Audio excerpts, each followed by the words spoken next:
I'm Katie Chen. I'm a food blogger, a cookbook author, and a working mom. My cooking videos are all about fast, fresh, and fabulous Asian recipes that anyone can make at home. Hi, I'm Katie Chen. Welcome to the Sweet and Sour Chronicles, and I'm so thrilled today because joining us is Jeffrey Saad. Nice to be here. Thank you so much. He's author of Global Kitchen, Recipes Without Borders, owner and chef of the amazing La Ventura in Studio City. And he's also host of World Food Championship, coming this summer to FYI Network, as well as appearing on Movable Feast on PBS this fall. He's one busy guy, but let me tell you, he's an amazing chef and an amazing friend. So we're just gonna start with this great recipe that he created, spicy beef pad thai. Right. And I have to say, I have wok envy because he brought this wok. Tell us about this wok. You know, I was in Hong Kong, and just like you know, when you go to a new place, you're seeking out the best food, the best utensils. Somebody's like, there's this place that hand makes woks. I'm like, I gotta find it. So I'm walking around in the pouring rain for hours. I mean, I am drenched. I finally find it. I take it. They almost wouldn't let me take it on the plane, you know. But this is 3 years worth of seasoning, cooking with it. It was shiny silver, metal, simple, thin. As you know, that's how the heat conducts quickly, and it has been a joy. Every time I make a great meal for the family, it's also a great memory, you know, travel. Right. Oh my God, that's such a great story. But the thing is, you don't really need a wok all the time to cook Asian food, right? You know the main reason you need something like this is because it looks cool. Right. But the reality is, a 16-inch non-stick skillet that you make scrambled eggs in works perfectly. Absolutely, because like stovetops today, they get hot enough that you can use a skillet. But it really is worthwhile to take the time to season a wok. Right. Because there's nothing like it, right? So let's get started. Yes, so first step is to have it this hot. You want to see, don't be afraid of the smoke. I mean, this is what tells you you're ready to go. Because when it's really hot, that's when you're going to get a sear. And that's the other key, as you know, in wok cooking or Asian cooking, is to get that nice high heat so you can get a sear. Woo!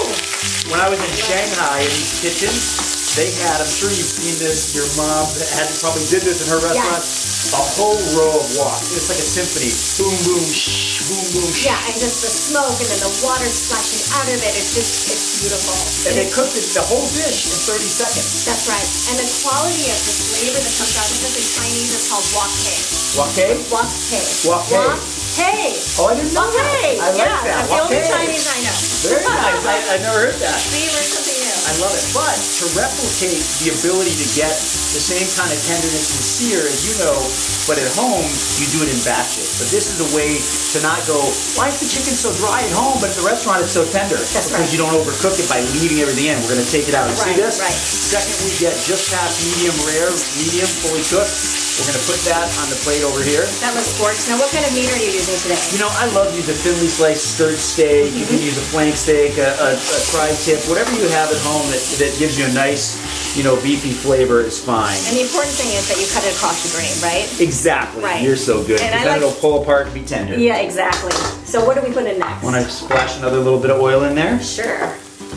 So again, we're layering flavors now. We're creating, we already have a great base of flavor in that pan, as you know, and on the meat. All right, now we're going to go ahead and throw in the shallots. Okay. A little French twist here. And then we put those, that's good. Let's throw those in. And then a little chili, you know, bird's eye is traditional Thai, but you can use serrano, jalapeno. You're just looking for that clean, bright heat. Right.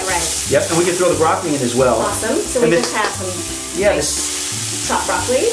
And the secret here is these nice small florets. That way, they're going to get just tender enough but still have body. If they were big, you'd have to cook it so long that they wouldn't get tender. And then you have to plant it as well. That's the nice thing about Thai cooking as well. It's not too much preparation because it's really kind of rustic and you feel the cooking. I like that. You feel the cooking. That's exactly what it is, though. Each step, you're very visceral with it. Exactly. And it's one pot cooking, which is great too. I mean, my wife loves that because normally I have 6 pans around and all she does is go, oh my gosh, I'm going to be cleaning this up. My husband does the same thing. One pot, it's all good. Exactly. So we can, in this bowl, let's go ahead and mix together some chicken stock. That just thins out these thicker sausage, which is oyster sauce and soy sauce. Okay. And the oyster's nice because there's the viscosity. If you look at this, you can see that great thickness, and that's what kind of coats all the noodles. Right. And then soy to give it that salty edge. So we got oyster to give it that umami, that fish sauce quality. You could also use a little fish sauce in this. And then the egg I love because that coats the noodles and gives it a thickness. And we can just kind of mix that together. Well, I love how you're putting the egg actually in the sauce because I usually scramble the eggs separately. And most people do, but that's my little trick to get even cooking. Otherwise, you have chunks of scrambled egg here and there, but by mixing it into the sauce, it's almost like a natural thickener. Right, and it just naturally clings. Right? Exactly. I feel like it's kind of messy, and then it gets, so this is great. Now we can just bring it all together. We can add the noodles in. Okay. And let's not add all of them yet. So here's a big secret. Start slow on the noodles, because just like a pasta, there's nothing worse than an over or under sauced noodle. You want this sauce to coat the noodle, but the noodle to still stand strong and taste the noodle as well. So start with less, and we can always add more. All right? Okay. So we put the noodles in. I like to stir them. Yeah, please. Oh, we just soak these in hot water for about 10 minutes. Right. Yep. All right, so now we can go ahead and throw the sauce in. Awesome. And the meat. Look at that. Gorgeous. Love it. Now you could substitute with shrimp, beef, chicken, tofu, whatever you feel like, That's the beauty of it. When we were in Onang in Thailand on the streets cooking, it was the most amazing experience because basically whatever they have is what they use, and it's always delicious. That smells so good. Yep. Woo, there it is. That. Evenly coated. We can throw those peanuts in there. Awesome.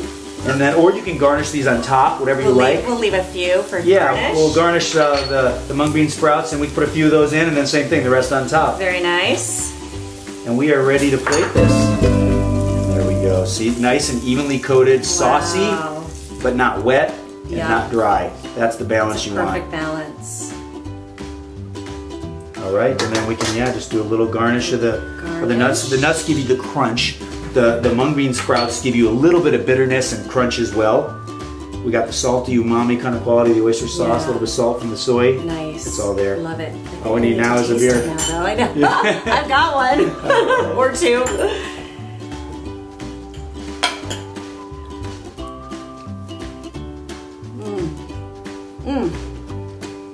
So good.